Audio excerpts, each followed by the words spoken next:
There are three key questions that we answer in economics. What should we make? How should we make it? And who gets it once we make it? So let's dive into the second question, which is how do we make it? So when a business is trying to decide how to make their particular good or service, they have to consider a number of different alternatives. So let's, for example, look at making an automobile. All right, there are options. When we build a car, we can do a lot of assembly by hand, right? We can turn every screw manually. Or on the other extreme, we could completely automate the system, have machines decide how much to tighten each piece, to move all the components, to put all the components together. So you can have a completely automated system with very little labor involved. So it's a spectrum. And where do you end up on the spectrum is based on a number of factors. So when we decide how to make a product, we have to consider whether we have access to the materials that we need, availability. Okay, so let's look at automobile manufacturing. If we are manufacturing a car in Canada, we have to consider, do we have enough workers available in our town or area in order to do the assembly by hand? Okay, we also have to consider the cost of those workers. If we look at Canada, we don't have a lot of people compared to other countries. So there is limited availability of workers. And the more scarce a resource, the higher cost it is. So workers, on average, are making over $25 an hour US in Canada, close to $30 on average Canadian. So workers are costly, which means in Canada, we're probably not likely to do the assembly completely by hand. We're probably more likely to mechanize the process. Well, what if you're in a country that has an abundance of workers? So if we look at automobile manufacturing, a number of the jobs have moved to Mexico, have moved to China, where there's a large availability of workers. And if there's a lot of people who could work, unemployment rate is high, there's lots of people available, then you have your pick. And what that does is puts downward pressure on wages, which means the cost of the workers is lower, and you're more likely to do assembly by hand. We can see another example of this in a petrochemical. So for example, Dow, produces polyethylene, polypropylene, little plastic pellets that get turned into things like milk jugs. So in the production here in Canada, right, we know workers are fairly costly. So there are pipelines and hoppers that load the plastic pellets onto trains to move the material. But in China, where there's a lot of workers available, they put the plastic pellets into 1 kilo bags and load them by hand onto trains and transports. So how we produce our product in terms of how we move it, how we make it, is different based on the availability of the materials we need, including workers, and their cost. When we talk about the resources available to make our goods or provide our services, what we are talking about is the factors of production. So this is an economic term regarding the resources that we use to make goods or provide services. So let's look at them. There are 4 factors of production: land, labor, capital, and enterprise. So let's start with the first one. The first one is land. Now, one of the challenges in economics is that we like to take words that you have an everyday definition for and give it a completely different definition. Okay, so land is one of them. So when we talk about land, we're not just talking about that ground beneath your feet. In economics, land is any natural resource that can be used to make a good or provide a service. So anything that is a gift of nature. The idea is that it's naturally occurring. No one made it, it's just present. Okay? Now, land can be renewable or non-renewable. When we talk about renewable resources, we are talking about that's able to be replaced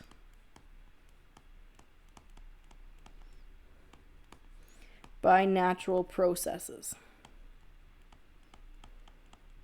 So over time, it comes back, it replenishes, whereas non-renewable resources disappear.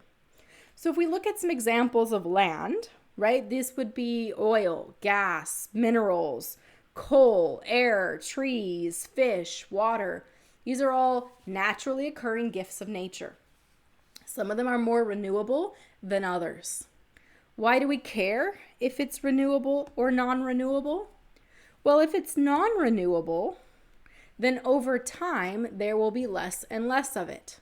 And we know from our discussion of scarcity that when there's a limited amount available, what happens to the cost? Right?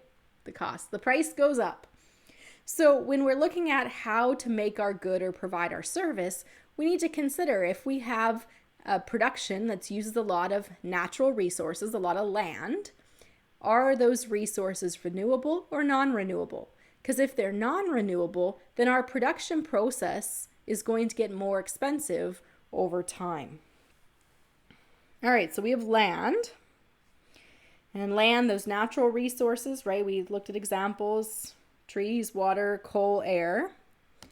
The second factor of production is labor. So labor is any human, physical, and mental effort used to produce goods or services. This is your workforce.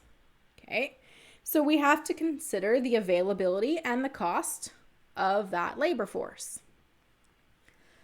We can see here on the left the unemployment rate for students, so age 15 to 24, over time. And the unemployment rate for students is really about 11.5%. Now let's compare that to the greater population. So here you can see the July 2020 unemployment rates. And what is happening in 2020 that is causing these unemployment rates to be so high? So just to give you a little bit of context, here's the unemployment rate previous. So Newfoundland typically has higher unemployment rates than other parts of the country. We do have to consider the industries within the province because that will impact their unemployment. Some have seasonal unemployment where they lay off at certain times of the year. We also have to consider what other types of industries and whether those industries are in demand or not. Some industries are impacted by the value of the Canadian dollar. When the Canadian dollar is lower, then we tend to have more jobs, lower unemployment in places like Manitoba that do more manufacturing. And when oil prices are high, we tend to have more jobs and lower unemployment in places like Alberta. So you can see with low oil prices, Alberta has a high unemployment. And the unemployment rates are generally high right now overall because of COVID, right? Because we are restricting the number of hours that businesses can work and what types of businesses can operate. And that's resulted in quite a number of layoffs. So when we decide, so if we're starting up a business, about what we're going to make and how we're going to make it, we need to look at where should we locate our business so that we have access to the workers that we need. Well, if we are located in places with high unemployment, then likely the wages will be lower and we'll have lots of choice to get good quality workers. If we are trying to find workers when the unemployment rate is quite low, we're going to have to pay them a lot more. Now, typically when we look at the unemployment rate, what we see is that the unemployment rate on average across Canada for all workers is lower than it is for students. So in 2019, for example, the average unemployment is around 8%, and the unemployment rate for students is 11.5%. So why is the student unemployment rate higher than it is for the rest of the population typically? Well, if you're a business, who do you hire? You like people who have lots of experience. You hire people who have degrees. So your preference tends to be for a bit older workers. Students often take jobs on a temporary basis. They're only going to be around for the couple months in the summer, and that impacts whether or not businesses want to hire. And so typically the unemployment rate for students is higher than it is for the rest of the population, which is likely why you are taking this course. You're taking this course because you want the degrees and experience that makes you that preferred hire, makes the company want to hire you. So as we decide what to make and how to make it, we have to look at, do we have the resources we need? We need to look at land. Okay, what are the natural resources? How scarce are they? Are they available? How costly are they? We have to look at whether they're renewable or not, because that will change the price over time. We have to look at labor. Can we find the people that we need with the skills we need? And so we have to consider their availability and cost. All right, so that was land, labor. All right, so the next thing I want to look at is capital. So capital is any produced means of production, something that gets made and then gets used to make something else. There are different types of capital.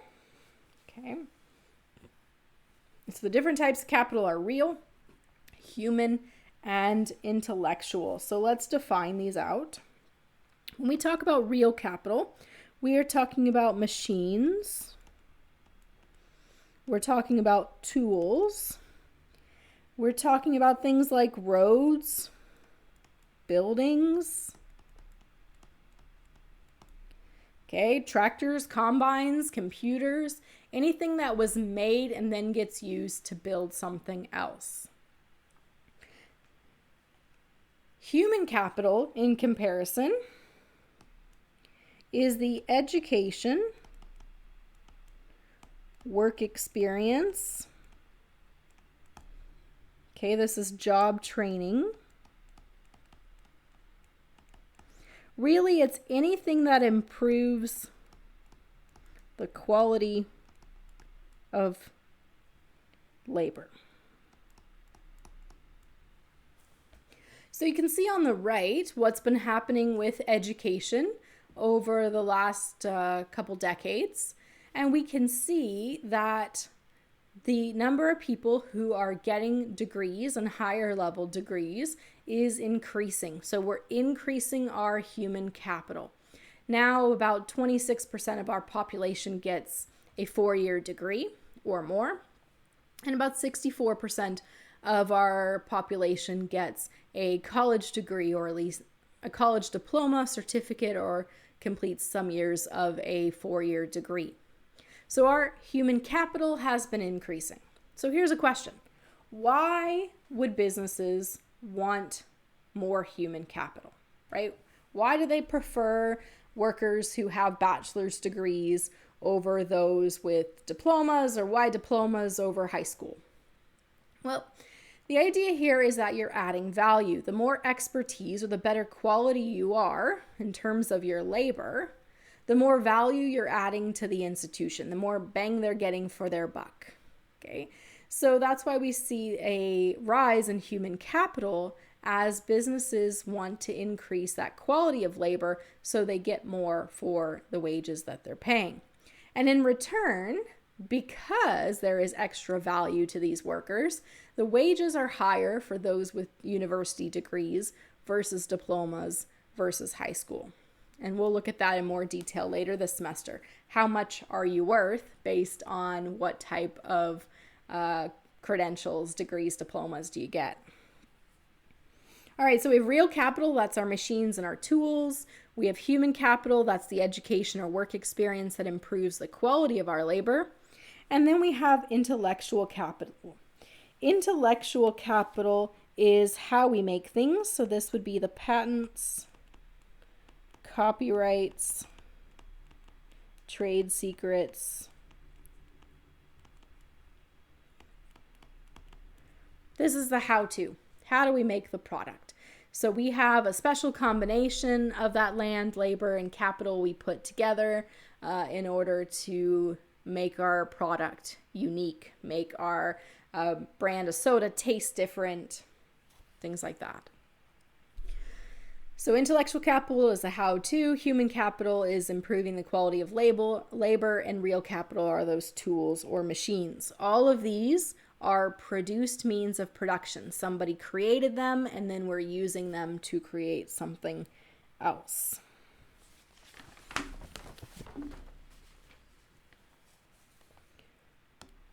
Well, we've been talking about different types of capital, but I'm not hearing the word that we hear the most often. Financial capital, money. And in the next video, we'll look at why isn't financial capital a factor of production? Well, remember, we're looking at things that are made and then used to make something else. Money doesn't make things, it pays for things. And so we'll look later in our discussion as to how we pay for these factors of production. But when we talk about capital in terms of factors of production, it's real, human, or intellectual. So we had land, we had labor, we had capital, and our fourth one is enterprise or entrepreneurship. So if it wasn't for entrepreneurs, we wouldn't have things like cell phones. Somebody had to figure out how to make a phone that was big and stuck to a wall, how they can make it small and portable. If it wasn't for entrepreneurs, we wouldn't have Velcro. In fact, Velcro comes from the fact they were trying to keep things from floating around in space. How do you get it to stay put? So we have Velcro. Same thing with laptops, right? We needed a portable computer that was small. Used to be that computers were the size of a classroom, bigger than my office here, and they basically did less than your phone. But someone had to figure out how to make it portable, make it small. And so this is the entrepreneur. Entrepreneurs take the land, the labor, capital, and put it into some new and interesting combination. There's the risk-taking aspect of this. They have to be innovative and come up with new ideas. For example, if it wasn't for entrepreneurs, we wouldn't have the ability for cows to milk themselves. You can, for about $250,000 to $500,000, buy a setup, which is essentially a barn, and it's an automated system. The cows, when they are full of milk, come to the barn. Inside the barn, the machines will take the cow's temperature, they will brush the cow, they'll connect the udders and take the milk, and when it's done, the other door will open and the cow will go on its way. Now, who came up with this? Probably someone who is tired of getting up at 4 or 5 a.m. to milk cows. Or maybe it was someone who couldn't find enough workers in order to do the milking, right? Remember that trade-off?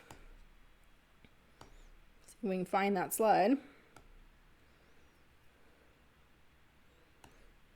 Between assembly by hand, assembly by machines. Well, if there's not an availability of workers, then you look for a mechanized approach. And so perhaps that is the reason that we now have the technology for cows essentially to milk themselves. So it took an entrepreneur to come up with this, someone who is innovative, someone who is risk-taking, someone who is able to take an abstract idea and combine that land, labor, and capital into something new. So when it comes to our factors of production, we have land, we have labor, we have capital, and we have enterprise.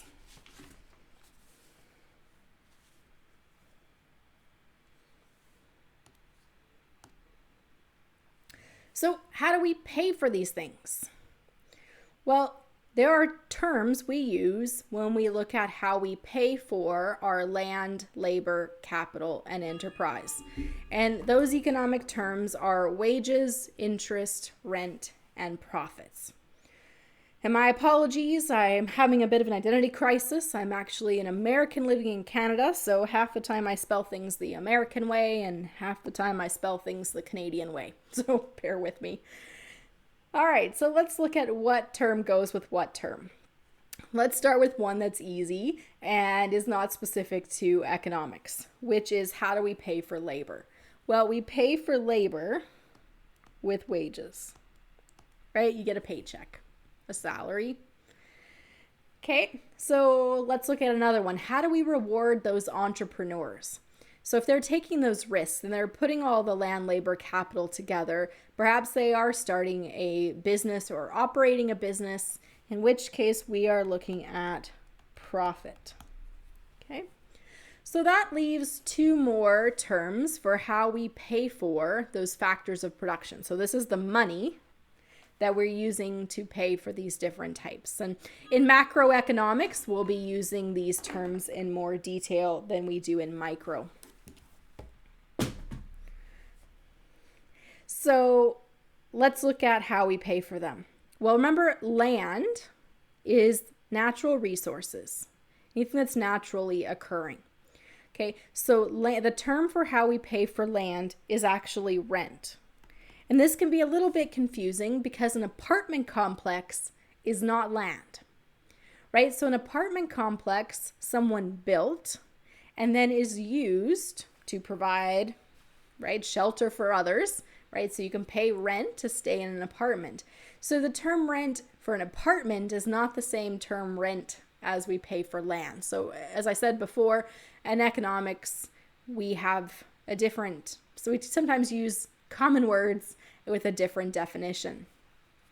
And how we pay for capital is interest. Okay. So you're going to practice identifying land, labor, capital, and enterprise, and wages, interest, rent, and profits in a couple activities in Blackboard. All right, so we have land, labor, capital, and enterprise. We pay for it with the wages, interest, rent, and profits. And again, when we're deciding how to produce, we have to look at availability. How scarce is the resource? That's going to impact cost. We've talked about that before. And as we look at cost, we also have to consider opportunity cost. What is being given up? So if we have workers cleaning, then they're not manning the drive-through. So what is the sacrifice being made based on how we've decided to set up our production process? So we have to consider availability, cost, opportunity, and then we also have to consider productivity. So how much can we make from that combination of land, labor, and capital? Is it the most efficient method? So are we getting the most for the least? Okay. How well is that combination of workers and machines in terms of giving us output? So availability, cost, opportunity cost, the sacrifice, and the productivity will all impact the decision about how we combine our land, labor, capital, and entrepreneurship. So we've looked at the second question of how do we make goods and services. The third question is for whom? Who gets those goods and services?